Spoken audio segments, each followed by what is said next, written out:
quand même. Toulet fi Tunis, un parcours, il va le raconter après dans un lycée ici à Tunis, après un incroyable voyage entre la Tunisie, la Turquie, la Grèce, le Qatar, l'Indonésie et finalement l'Inde, là où il a été élu meilleur hôtelier d'Inde. Un panel qui va être présenté. Elle a eu la gentillesse de se déplacer ici, Madame Monia Legrim Saïdi, vice-chairwoman d'Enactus Tunisia et députée générale manager de Plastis. Bien sûr, elle va gérer ce panel. Moi, je vous invite à écouter attentivement ce panel. Ayez la patience aussi de connaître les résultats juste après. Je vous en prie, Madame Monia, c'est à vous. Bonjour tout le monde, je suis très heureuse de me retrouver dans cette 12e édition d'Enactus dans sa compétition nationale qui est singulière cette année, c'est à travers le web, mais ça ne nous empêche pas de voir beaucoup d'énergie, beaucoup de joie, beaucoup de bonne humeur. Donc je suis très heureuse d'accueillir un ami de longue date, un ami d'enfance, Taïb Jouler. Taïb Jouler, c'est un Tunisien qui est né d'un papa tunisien et d'une maman britannique. Cette culture tuniso-britannique a fait de lui un jeune extraordinaire, un jeune qui s'est démarqué, qui a réussi, qui a fait un parcours professionnel remarquable dans le secteur du tourisme. On va découvrir Taïb, qui est Taïb Jouler, qu'est-ce qu'il a fait, est-ce qu'il a été un élève brillant dans son cursus du primaire, est-ce qu'il a eu le bac dans un lycée pilote, est-ce qu'il a eu le bac français ou le bac, maintenant tous les jeunes recherchent des bacs autres que tunisiens, comment il a fait pour accéder à l'excellence. On va le découvrir avec Taïb qui est à Doha en ce moment. Bonjour Taïb. Bonjour Mania, bonjour tout le monde. Marhaba bik, ça me fait très plaisir de te voir virtuellement. De même, merci. Donc tu vas nous raconter ton parcours. Le petit Taïb Jouler, il était brillant élève, brillant étudiant. Comment il a fait pour être aussi excellent dans son secteur au niveau international, dans le secteur du tourisme? D'abord, permets-moi de féliciter toutes les personnes qui font partie de Enactus, les jeunes. Félicitations au Next Gen. Félicitations à l'ISG Bizerte pour le Picture of the Year. C'est toujours un plaisir de voir des gagnants, même si la personne au t-shirt rouge n'était pas en train de smile, mais je suis sûr que les autres, là, ils sont tous très, très heureux. J'ai commencé ma vie, je suis né en Tunisie, je suis né à Carthage, j'étais à l'école primaire Chevreuil, une génération depuis des années 70, maintenant 72, et l'école primaire était un challenge pour moi, était un challenge pour ma mère. Ma mère évitait de venir me chercher à l'école parce qu'elle pensait que qu'est-ce qu'on on va se plaindre de lui encore. Après, quand je suis passé au lycée, j'ai commencé au lycée Manzassis, là où on s'est connus d'ailleurs. Et après, j'ai fini au lycée Les Pères Blancs, bac 92 que j'ai raté, après le deuxième aussi, 93. Et après, je suis parti en Angleterre, où j'ai poursuivi mes études en hôtellerie. J'ai commencé par une licence. Et en faisant l'hôtellerie, c'est là où j'ai découvert quelque chose que j'aimais. C'est là où j'ai découvert le monde hôtelier, dans lequel, si je ne suis pas vraiment né dans le monde hôtelier, mais un peu de ma famille sont des hôteliers. Mon père, Lermo, était un peu aussi dans le monde de l'hôtellerie. Et du coup, c'est quelque chose dont j'étais très, très passionné au moment où j'étais au lycée, au moment où on me poussait pour essayer de passer de classe en classe. Mais une fois accédé à l'école hôtelière, j'ai retrouvé, je me suis épanoui et j'ai retrouvé ce que j'ai toujours voulu faire. Et de là, bon, j'ai fait ma licence, j'ai fait ma maîtrise, j'ai fait mon 3e cycle, avec tout le support que j'ai eu de mes parents et de ma famille. Et une petite anecdote, moi j'ai fait une petite carrière chez Vermeeg, dont Badreddine Welly fait partie d'un des panels aussi, avec qui j'ai appris énormément. C'est comme un grand frère d'ailleurs, et c'est quelqu'un qui m'a guidé, qui m'a beaucoup guidé dans ma carrière initiale. Et après, j'ai accédé à l'hôtellerie dans la chaîne Starwood, qui a été rachetée par Marriott maintenant. Et j'ai pu découvrir le monde parce que en exerçant avec des chaînes internationales, j'ai pu voyager, j'ai pu changer de pays, comme vous avez bien dit. J'ai fait un nombre de pays entre le Qatar d'abord, après la Turquie, après la Grèce, après l'Indonésie, après le Taipei, en Taïwan, et après j'ai atterri en Inde. Et là, je me retrouve à Doha, mais c'est très très important pour moi hein, de signaler ou de vous informer à tous les jeunes qui nous suivent. Si on n'aime pas ce qu'on fait, on ne réussira jamais. Et si on aime ce qu'on fait, no matter what, you will always succeed. Ça, c'est un de mes motos que j'utilise souvent quand je recrute du monde, quand j'assiste à des formations, et je leur dis, c'est très, très important d'aimer ce que vous faites. Et ne faites pas quelque chose pour faire plaisir aux autres. Ne faites pas ça. Faites quelque chose qui va vous faire plaisir à vous. Parce qu'une fois vous aimez ce que vous faites, rien ne vous arrêtera. Ça a été une passion, tu as fait quelque chose qui te passionne, c'est bien ça? Je pense que la passion est l'ingrédient le plus important dans une carrière, mais aussi dans toute relation familiale, conjugale, les amis. Si on est passionné par ses amis, si on est passionné par ce qu'on fait, on trouvera toujours le côté positif, on trouvera toujours un truc à découvrir, à faire, à apprendre, à innover. Oui, moi je pense que c'est un des ingrédients les plus importants, oui. Étrangère, tu maîtrises l'anglais, l'arabe bien sûr, le français, l'italien et l'espagnol. Est-ce que la maîtrise des langues, c'est quelque chose qui t'a ouvert des horizons? Est-ce que c'est important, c'est fondamental pour toi, pour ta carrière dans le tourisme? J'imagine que oui.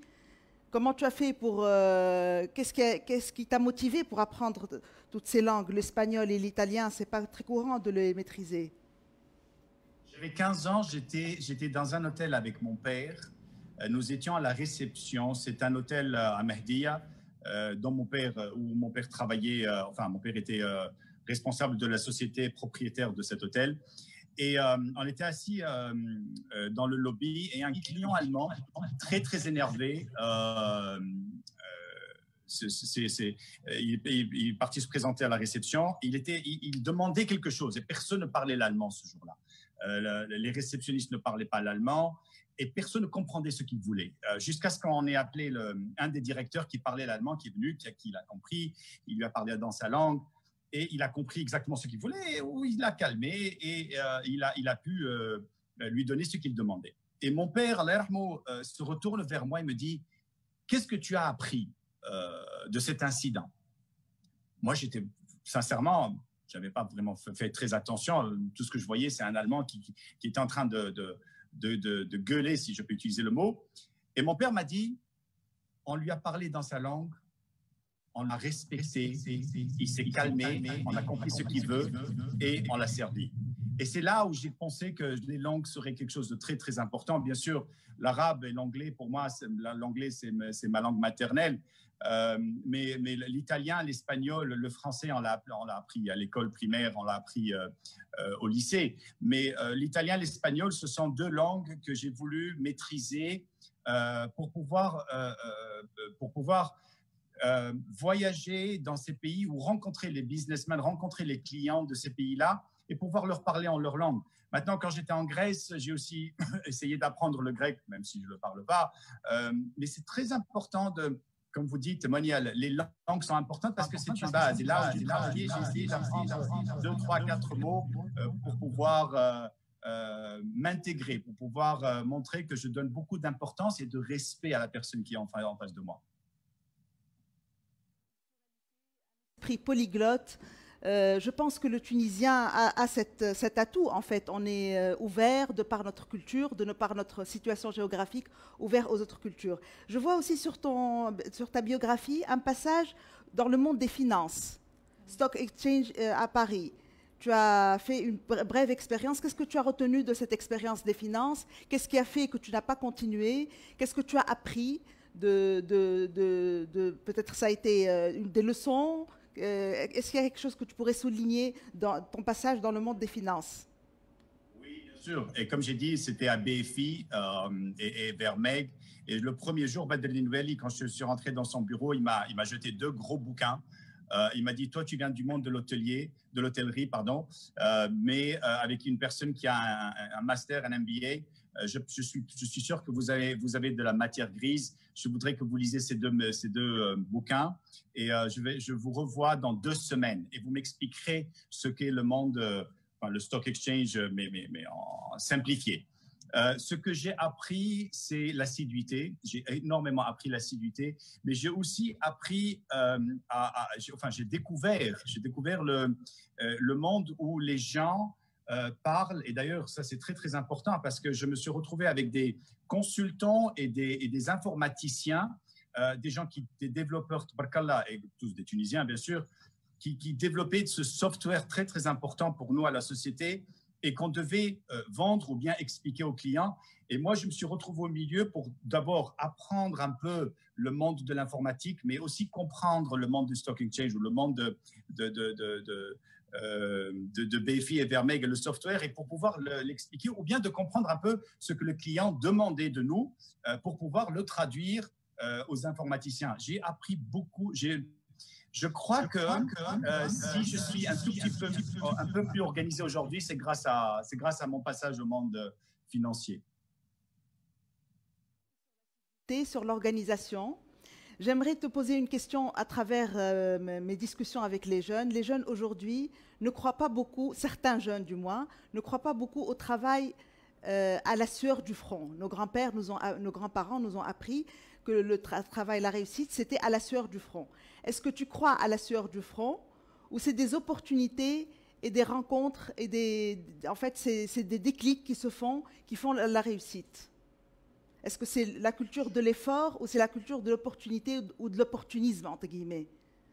Je crois que les générations sont différentes. Je crois qu'aujourd'hui, on a énormément évolué. Mais je crois aussi que la sueur du front est quelque chose que nous devons toujours, et surtout dans plusieurs domaines et industries, nous devons toujours appliquer. Being at the right place at the right time, ça c'est un truc, on y croit tous. Hein. Il faut vraiment, et j'y crois beaucoup aussi.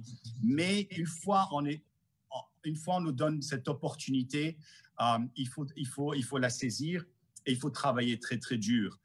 Pour mon exemple, le monde de l'hôtelier, le fait de devenir directeur général, le fait d'être directeur général régional comme je suis aujourd'hui, avec 11 hôtels, avec mes patrons qui me gèrent, qui me demandent de voyager un mois ici, un mois là-bas. Mais pour donner l'exemple, je suis toujours là à soulever les valises, à nettoyer des tables. La sueur du franc, tout au long de notre carrière. Mais being at the right place at the right time aussi est quelque chose aussi de très important. C'est les opportunités et la sueur du front. J'aimerais te poser une question plus macro. Comment tu vois le tourisme maintenant après le Covid? Est-ce qu'il y a encore quel tourisme serait appliqué et quel tourisme serait vu par toi en tant qu'expert du tourisme? Tu es expert dans les Opening New Hotels, tu as eu des prix internationaux en Inde et le Travel d'Or, donc tu es une référence en la matière. Après le Covid, quel tourisme pour la Tunisie et pour les pays qui ont toujours travaillé sur le tourisme estival et sur le tourisme à la tunisienne? Voilà, Emania, un ami à moi m'a envoyé un message cet après-midi parce qu'il savait que j'allais passer, et il m'a dit, s'il te plaît, parle des lacunes que nous avons en Tunisie. Moi, je suis le tourisme tunisien de très, très près. Je suis très présent, même si je ne suis pas en Tunisie. Mes meilleurs amis sont des hôteliers en Tunisie, whether agence de voyage ou bien hôtelier. Et je dois avouer que ça me fait mal au cœur de voir ce qui se passe dans le monde et ce qui se passe en Tunisie à cause du Covid.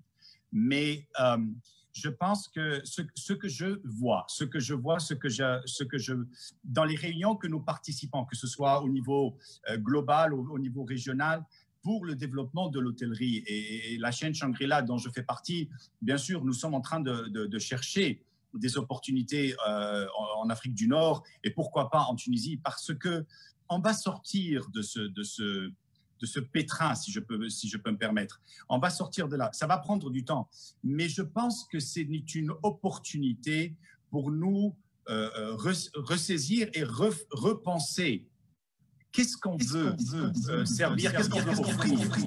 En Tunisie aujourd'hui, et j'aime beaucoup parler de la Tunisie et de l'hôtellerie, nous avons des produits extraordinaires, nous avons des gens qui sont très très qualifiés, mais nous avons aussi des gens qui ne sont pas passionnés.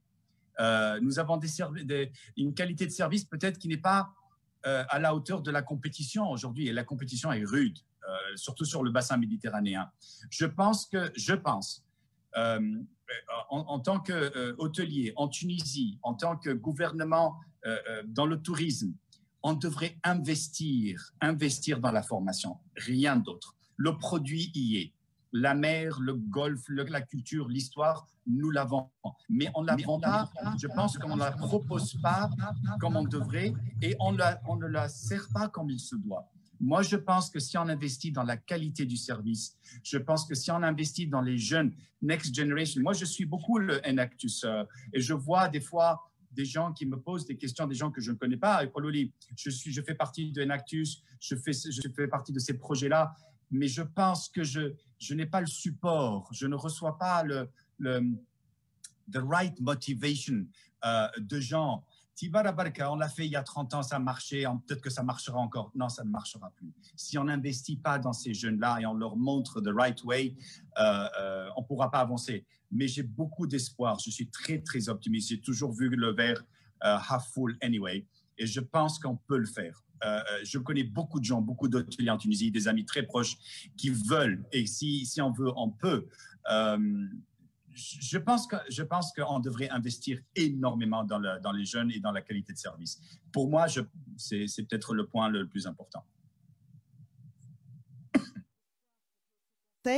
Aujourd'hui, dans ta position, qu'est-ce que tu conseillerais? Quels sont les conseils, les précieux conseils que tu peux donner à un jeune étudiant qui a fini ses études, qui a fait ses stages, qui cherche un secteur dans lequel investir ou dans un secteur dans lequel s'orienter? Quel genre de conseils tu pourrais donner à un jeune étudiant en phase terminale qui a terminé ses études de management ou de gestion ou de marketing? Quels conseils tu pourrais lui donner? D'abord, je voudrais donner un conseil avant qu'on finisse. C'est très important que pendant que nous sommes en train de faire nos études, on découvre le monde du travail, les industries, pour pouvoir comprendre un peu où est-ce qu'on se retrouve. Est-ce que j'aime faire ça ou je suis hôtelier de naissance, j'ai fait de l'hôtellerie, j'étais animateur à l'âge de 14-15 ans, j'ai fait de l'animation pendant les étés, je voulais faire de l'hôtellerie, mais j'ai voulu aussi découvrir le monde de la finance. Je me suis retrouvé très, très bien, je me suis super bien épanoui, mais je me suis dit, je veux retourner dans l'hôtellerie. Donc, moi, avant de terminer les études, moi, je pense qu'il faut faire les stages. Il faut découvrir. Parce qu'on ne sait jamais ce qu'on veut faire. Et une fois les diplômes acquis, une fois le management est acquis, je pense qu'on aura déjà eu une petite idée. Et là, mon deuxième advice will be essayer. Il faut essayer parce que if we don't try, we will never know. Aujourd'hui, la concurrence, encore une fois, dans le monde du travail est très, très rude. Nous avons des jeunes qui ont diplômés, mais qui n'arrivent pas à trouver des embauches. Et donc, ils se disent, tu sais quoi, je vais faire ça pour gagner un peu d'argent. Je ne pense pas que c'est la bonne mentalité. Je pense qu'il faut the right ways to choose, try, test it. Taste it. Si on aime, on continue. Si on n'aime pas, on ne perd pas du temps et on avance. Il ne faut pas perdre du temps. Mais c'est très, très important aussi de garder l'envie et le hunger to learn. On apprend tous les jours. Je ne cesse de dire à toutes les personnes avec qui je travaille, moi, j'apprends tous les jours. Ma fille qui a 10 ans, non, on ne sait jamais assez. Apprends tous les jours, bouquiner, assister à des conférences, assister à des webinars, à des panels comme cela. C'est très, madame, ça nous inspire, mais en même temps, ça nous cultive, ça nous apprend beaucoup de choses. Et pour ces beaux conseils, l'apprentissage, l'expérimentation, on apprend tous les jours, on ne finit jamais d'apprendre. J'espère que les jeunes étudiants vont beaucoup apprendre de toi, de ton expérience, de ton parcours remarquable, de ta personnalité remarquable. Je te remercie. J'ai été très heureuse. C'est un dernier point, je peux? Oui, bien sûr. J'ai découvert un livre qui s'appelle Purpose, but de la vie. Et c'est un livre qui m'a vraiment aussi open a lot of perspectives and open eyes, parce que c'est le benefit of focusing on what matters most. Et c'est pour cela je dis aux jeunes, ne perdez pas votre temps si vous n'aimez pas ce que vous faites, parce que un jour ou l'autre vous partirez. C'est comme une relation conjugale, c'est comme la femme, c'est comme la petite copine. Si ça clique pas dès le début, ça ne marchera jamais. Et du coup, moi, ce livre que je suis en train de lire là est en train de me dire, aime ce que tu fais. Si ça marche pas, move on, don't waste your time. But always look for the purpose of what matters. Merci, Monia. Merci beaucoup. C'est la plus belle conclusion qu'on peut entendre aujourd'hui. Donc, il faut aimer ce qu'on fait et avoir un purpose dans la vie. Merci pour cette énergie, merci pour ce punch, merci pour ces ondes positives. On en a bien besoin. Je te salue chaleureusement. Ça me fait plaisir d'échanger avec toi.